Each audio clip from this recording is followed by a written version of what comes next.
I had just wrapped up overseeing a major installation in Spokane and was now traveling east on Interstate 90 to visit an old friend, Joe Neely, who resided along Lake Coeur d'Alene in northern Idaho. While I had been to the Pacific Northwest before, this was my first visit to this particular part of Idaho. Joe and I had served together many years ago at Cherry Point, North Carolina. I had met his wife and their first child and had shared numerous meals at their home. Despite going our separate ways, we had promised to keep in touch and had exchanged cards and letters over the years. However, I hadn't heard from him in several months, so when I mentioned I would be in Spokane, he kindly invited me over for a visit. Following his directions, I eventually arrived at his log house nestled on a wooded bluff overlooking Lake Coeur d'Alene. As I pulled up, Joe emerged from the back of his house, and we greeted each other with hearty handshakes and hugs. He looked older than I remembered, but his strength remained as robust as ever. "How's it going, old buddy?" he greeted me. "Can't complain," I replied. "And you?" "Not too shabby," he chuckled. "Come on out back. I've got some elk steaks sizzling on the grill and a cooler stocked with beer." The aroma of barbecue filled the air, and the mention of elk steaks had my taste buds tingling with anticipation. "Where's your lovely wife?" I inquired, accepting an ice-cold beer from him. "She passed away a few months back," he said solemnly. "Pancreatic cancer took her. They caught it too late." "I'm so sorry to hear that," I offered my condolences. "Wendy was a wonderful person." "Thank you," he replied. "She was the best." "Are you seeing anyone else now?" I asked. He shook his head. "Nah," he sighed. "Wendy wanted me to find someone after she was gone, but I just couldn't bring myself to do it. Once you've been married to the best, nothing else quite measures up." He served the elk steaks, and we began to enjoy our meal. It was my first time trying elk, and I found it to be a delightful treat. "How have you been coping?" I inquired. "I'm managing," he said. "At least I have this breathtaking view to wake up to every day." He gestured towards the lake. "Wendy and I fell in love with this place when we first laid eyes on it, so we decided to settle here. The kids visit a couple of times a year, and I get to spoil the grandkids." After a moment's pause, he continued. "You know, Wendy wasn't my first wife," he revealed. "I had no idea," I admitted. "I never did tell you about my first wife. If it weren't for her infidelity, I never would have met Wendy," he confessed. "By the way, I've read your stories on Literotica. Quite enjoyed them." "Thank you," I replied. "It's just a hobby of mine while I'm on the road. Something to pass the time." "You really stirred things up with a couple of them," he said, grinning. "Forget about the critics, that's what I say. Keep on writing." "I appreciate that," I replied. "Maybe you'd like to hear about what happened with me and my first wife," he suggested. "I'd be interested to listen," I said, taking out an audio recorder. "Do you mind if I record this? I want to make sure I capture it accurately." "Go ahead," he agreed. Once I set the recorder on the table between us, he began his story. Joe's story. I enlisted in the Marine Corps straight out of high school in 1974. It was either that or spend my life working at my dad's hardware store. After boot camp, I was stationed at MCAS El Toro in California. That's where I met Marcy. She was a year younger than me, and we hit it off right away. We dated for several months before I proposed. She said yes, and her father, a career Marine who served 3 tours in Vietnam, gave us his blessing. We had a small church wedding and went to Vegas for our honeymoon. I thought life was perfect. Marcy was stunning, with curves in all the right places. She had long, curly blonde hair that cascaded over her shoulders, and she was passionate in bed. She knew exactly how to please a man. And yes, she was adventurous. I'll never forget one evening by the pool at our Anaheim apartment complex. It was just us, so she stripped off her bikini and lay back with her legs wide open, exposing her shaved pussy. She did it just for me that night. I wasn't about to miss the opportunity. I shed my swim trunks and joined her by the pool, where we made love passionately. Afterward, as we got out of the pool, she didn't bother with clothes, walking naked to our second-story apartment in full view of anyone who cared to look. Once inside, she teased me by masturbating on the bed, inviting me to join in. I eagerly obliged, giving her pleasure until she climaxed. We made love again and drifted off to sleep in the early hours of the morning. That's how it was between us, and I felt like the luckiest man alive. About 6 months into our marriage, I received orders for a 1-year unaccompanied tour in Okinawa. There were tears, but we agreed to make it work. Since she was studying to become a certified nurse while working, we decided to keep the apartment. I arranged for the rent to be covered from my pay, leaving her with just the utilities to handle. She had her own car, so transportation wasn't an issue. The night before I departed, we made love and vowed to remain faithful, exchanging letters daily. Leaving was tough, but necessary. For the first 10 months, our letters were passionate and filled with desire. Her scented letters always aroused me, detailing her desires for our reunion. Around 6 weeks before my departure from Okinawa, she mentioned her friend Bridget's trip to San Francisco and asked if she could join. I agreed, under the condition she kept writing. However, her letters ceased arriving, and my attempts to reach her were futile. Concerned, I contacted Bridget, who informed me Marcy extended her stay to visit high school friends, details of whom were unknown to Bridget or me. Letters sent to her in San Francisco returned undelivered, marked address unknown. Worried, I contacted Marcy's parents, who hadn't heard from her either. Without modern communication, options were limited. They offered to pick me up if she didn't respond by my return. As my departure neared, I called home, receiving no answer, then informed her parents. They agreed to meet me and accompany me to our apartment. Arriving late, the dark apartment revealed no signs of life, despite Marcy's usual cleanliness. Dust covered everything, suggesting abandonment. Searching for clues, we found her clothes and most of her jewelry missing, with only a pawn ticket left behind. It was a baffling mystery, leaving me to call the pawnshop in the morning for answers. "Let us know if there's any update," her father said before leaving. "We're here if you need anything." I thanked him and stored my belongings away. Despite searching, there were no clues to her whereabouts. Checking the garage, both our vehicles remained parked. Frustrated, I phoned the local police to report her missing, but encountered obstacles. Disgusted, I retired to bed, feeling overwhelmed. The following day, I received some leads. Dialing the number on the pawn ticket, I discovered she had sold her wedding and engagement rings for a mere $100. Infuriated by this betrayal, I declined the offer to repurchase them and vented my anger by damaging my own ring. While packing, I stumbled upon a stack of letters addressed to Marcy from someone named John in San Francisco, dating back 6 months prior to her supposed trip. Reading them, I was sickened by their explicit content and shocked to learn about Marcy's ongoing affair with John throughout our marriage. The letters detailed their deceitful plans, including her intention to live with John in San Francisco under the guise of disappearing during her supposed visit with Bridget. Additionally, it was revealed that Marcy had completed her schooling without informing me, part of their scheme. Enraged and betrayed, I couldn't comprehend her actions. Despite numerous chances, I remained faithful. Desperate for answers, I called her parents and spoke with her mother, Jenny. "Hi, Joe." Jenny's voice came through the phone. "Any updates on Marcy?" "Yeah," I replied. "Turns out she's living in San Francisco with a guy named John." "John?" Jenny sounded surprised. "John Calloway?" "That's the one," I confirmed. "Did you know about this?" "No, Joe," she replied. "Marcy and John dated in high school, but I thought it ended when you two got together." "Not quite," I sighed. "Seems they've been seeing each other behind my back for our whole marriage. They've been planning this for some time." "Oh dear, Joe," Jenny sympathized. "I'm so sorry. What do you plan to do?"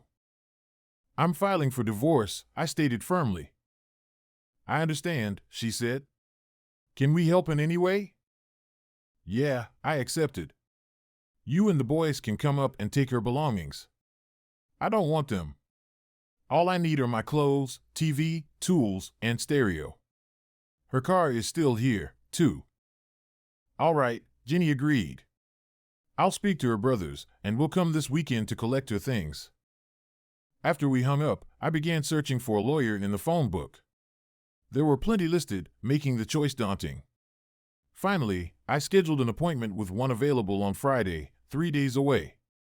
Not how I intended to spend my leave, but I had no alternative. Realizing I needed to confirm Marcy's whereabouts, I checked John's address from the letters and decided on a road trip. I withdrew cash from the bank, having to settle for half of our savings as Marcy had already emptied the rest. With about $3,500 in hand, I prepared for the journey, using leftover money from Okinawa. The trip took 8 hours, battling LA and Orange County traffic. After arriving, I booked a motel room and purchased a camera and detailed map. Planning to observe discreetly, I donned a worn baseball cap and sunglasses for camouflage. Early the next morning, I drove to John's neighborhood, finding the apartment complex where they resided. Parking nearby, I watched from a distance, hoping to capture evidence discreetly. It didn't take me long to spot the two of them. John and Marcy emerged from the gate and headed towards a red Mustang convertible. John was in cutoffs and a t-shirt, while Marcy wore a sundress. I quickly grabbed my camera and snapped a couple of pictures. Judging by their attire, I figured they wouldn't be gone for too long, so I decided to wait. As they drove off, I made note of John's license plate, Johnrick. I had brought sandwiches with me, so I ate one while keeping watch. Hours passed, and eventually, they returned in the afternoon. John opened the car door for Marcy, and as she stepped out, he pulled her into a passionate kiss. During the embrace, he lifted the back of her dress, revealing she wasn't wearing any panties. They engaged in a heated make-out session, with Marcy grinding against him provocatively. Eventually, they stopped kissing, and Marcy removed her dress, tossing it into the car. John proceeded to kiss her naked body and perform oral sex on her as she leaned against the car door with her legs spread. I discreetly took pictures, knowing they would serve as evidence for my divorce. I struggled to contain my anger as I witnessed the intimate encounter. When Marcy signaled for them to go to his apartment, still naked, I waited to see which unit they entered. Noting the lack of visible windows from where John's car was parked, I decided to take action. Feeling a pressing need to relieve myself, I approached John's car and urinated on Marcy's dress, ensuring I wasn't seen. Then, without second thought, I defecated on her dress and inside John's car, covering as much area as I could. It was a reckless move, but at that moment, I felt it was justified retaliation for their betrayal. Using a towel from the car to clean myself, I quickly departed, knowing I had obtained the evidence I needed. After checking out of the motel, I rushed back to Orange County. I stopped at a photo development store to process the film from my camera. Within a couple of hours, I had the developed pictures and negatives in hand. With little time to spare, I managed to grab a few hours of sleep before my appointment with the attorney. Armed with the incriminating photos, the pawn ticket, and the letters from John, I set off once again. That's when I discovered that California operated under no-fault divorce laws. Despite Marcy's actions, abandoning the marriage, selling her rings, and being unfaithful, the assets were to be divided equally. When the lawyer inquired about our bank accounts, I confessed we had nothing left since she had already taken her share. Furthermore, I pointed out that she earned significantly more than me, despite working part-time and obtaining a nursing certificate. Her pay stub indicated a nearly double income compared to mine before taxes. The lawyer cautioned against concealing any assets and assured me that I didn't need to appear in court personally. I provided him with Marcy and her lover's address, suggesting that she be served there. He assured me that the legal process would proceed smoothly, estimating a 6-month time frame for me to obtain freedom. After handing over a cash retainer, I left with his contact information. Upon returning home, I informed the apartment management of my intention to vacate by Monday morning. I arranged for the utilities to be disconnected and began packing and cleaning. When Marcy's family arrived on Saturday morning, they swiftly cleared out the belongings and retrieved Marcy's car to San Diego. Before leaving, Marcy's father inquired about the situation. I shared the photos and letters I had obtained, and his expression turned grim. "That foolish girl," he muttered. "I apologize, Joe. I thought I had raised her better than this." You didn't take any drastic actions against them, did you? No, I replied. I wanted to confront that man, but I refrained. I realized she wasn't worth risking my freedom over. However, I did make some modifications to his car. He regarded me with a puzzled look. Story 2. I, a 25-year-old male with dual nationality from the UK and the US, relocated to the US 7 years ago. For almost 2 years, I was in a relationship with a girl that initially seemed promising. However, things took a downturn after she moved in with me. She quit her job, neglected household chores, got a DUI, and essentially relied on me for financial support for months. By May 2023, I was ready to end the relationship. Despite her constant pleas to stay and threats of self-harm, I was determined to move forward. Complicating matters, my childhood best friend was scheduled to visit for 2 weeks, a trip we had planned a year in advance. My girlfriend reluctantly agreed to wait until after my friend's visit to discuss our situation, allowing me to enjoy time with my long-awaited friend whom I hadn't seen in 5 years. During the first week of my friend's stay, everything seemed fine, and the three of us had a good time. However, as I returned to work during the second week, I noticed concerning behavior. They began going out together to places we had planned to visit as a group, such as sporting events and travel destinations, without including me. It became evident that they were growing closer and acting suspiciously. My suspicions were confirmed when I discovered my girlfriend's lingerie on the floor upon returning home early one day. They weren't at home, so I called my friend and confronted him about their relationship. His immediate defensive response, accusing me of spying on them, confirmed my worst fears. Shortly after, my girlfriend messaged me to inform me that she and my friend were staying at her mother's house for the night and would return the next day to collect her belongings. You might perceive my actions as petty, but if you could understand the emotions I was experiencing at that moment, you might have done the same. Over the next 6 hours, I proceeded to dispose of every single one of her possessions. Given her negligence in cleaning her cat's litter boxes, I placed them in the trunk of her car, followed by piling all her clothes and belongings on top until the car was packed to the brim. Every door opened would trigger an avalanche of dirty clothes, miscellaneous items, and cat waste. Once the car was filled, the remaining items were thrown into a pile on the ground, where they were subsequently rained on. I sent her a final text instructing her to retrieve her belongings as soon as possible, warning her not to enter the house as it would be locked. Fortunately, she no longer had a key at this point. I proceeded to block both of them on all communication platforms. A note was left on her car with a simple message: "Do not contact me ever again." Furthermore, I canceled her phone line and reported her phone as lost and stolen, ensuring that neither the device nor the number could be used again, considering I was the one covering the expenses for both. I missed witnessing their reaction when they arrived to find her car the next day, and I regretted it. Exhausted from the events of the previous night, I slept through the day. Upon waking up, I noticed that everything on the ground had been removed, but her car, still loaded with her belongings, remained. 2 weeks went by, and the car remained in its place. Every time I glanced at it, I couldn't help but chuckle at the thought of the smelly chaos that awaited when the car door was opened. Unfortunately, I never witnessed her retrieving the car. One day after returning from work, it was simply gone. If you're curious about how I sought revenge on the guy, here's what happened. He was living with his girlfriend and their child back in the UK. I knew he'd be consumed with anxiety, waiting for me to spill the beans to his girlfriend about everything that went down. Some time passed, and I hadn't spoken to either of them, still keeping them blocked. Then, out of the blue, I started receiving messages from his friends in the UK, asking if I was all right. It turns out this guy had been bragging to all his buddies about how he was sleeping with his best friend's girl behind his back. They all wanted the real story because his version of events was all over the place. So, I set the record straight and told them exactly what had happened. The truth reached his girlfriend, and she promptly kicked him out. No one has heard from him since. As for my ex, I heard she moved in with her mom into a tiny room, sleeping on an air mattress with her 3 cats that left messes everywhere. She had no job, no money, and just a few days before I kicked her out, she got slapped with 6 months probation for her DUI. As for me, most of my problems vanished because many of them were somehow tied to my ex. I sought therapy to help deal with the betrayal. It's been 6 months now, and I've finally started my own business.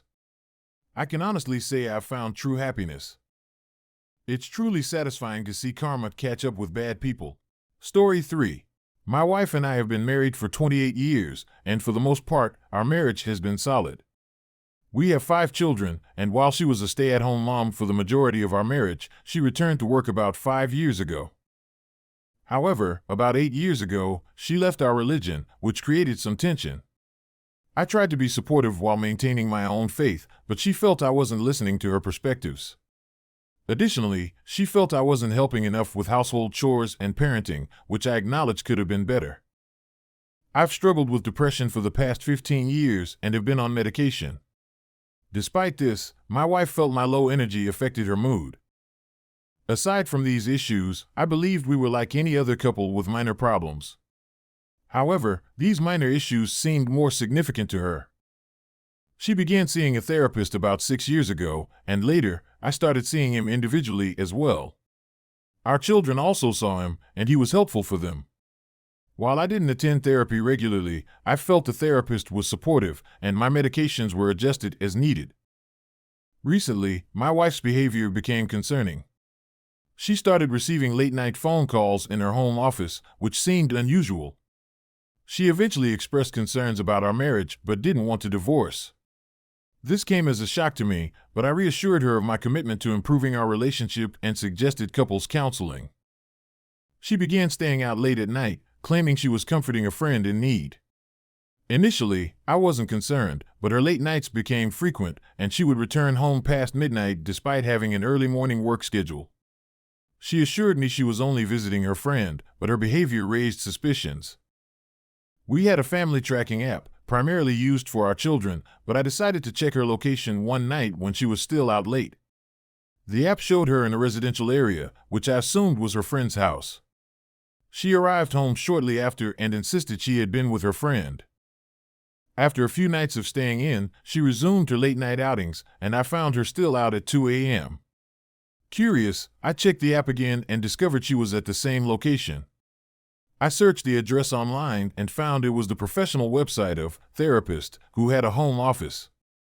Despite my reluctance to believe it, I couldn't find any innocent explanations for her visits to the therapist at such late hours. I decided to investigate further and checked her call and text logs. I found therapist's number appeared over 1,300 times in the past 6 weeks, mostly during late nights, but also during the day. I pretended to be asleep when she returned home, only to leave for work shortly after. The next morning, I confirmed my findings through online searches and began documenting everything. It had been over a year since I last saw therapist. A few days later, I asked her if she had seen therapist lately. She insisted she hadn't, claiming it had been a couple of months. When I pressed her further, she grew defensive and denied it. However, I revealed that I knew she was lying because I had tracked her to his house. She attempted to deny it, saying therapist had moved and it wasn't his house anymore, which was partly true as he was in the process of relocating. I found it too coincidental that she was visiting an address that happened to be therapist's former residence. I presented all the evidence I had collected, and she finally broke down and admitted to it. She then pleaded with me not to get therapist in trouble, but I explained that while I didn't intend to cause trouble, his actions were ethically wrong. She expressed her desire to avoid legal divorce due to our daughter still being in high school and other reasons. She suggested having an open marriage, claiming our relationship was over. I requested time to consider everything. She mentioned that her relationship with therapist was ending anyway since he was moving, but she continued to assist him with packing and maintained regular contact after he relocated. Still in shock, I sought counseling from another provider and eventually disclosed the affair. Therapist was subsequently fired from his job, but he later found employment with a counseling service in his new state. My wife and I decided to proceed with a legal divorce. Despite this, we continue to reside together until our youngest graduates from high school in a couple of years. We maintain a cordial relationship with each other. Thanks for watching. Subscribe to the channel not to miss new videos.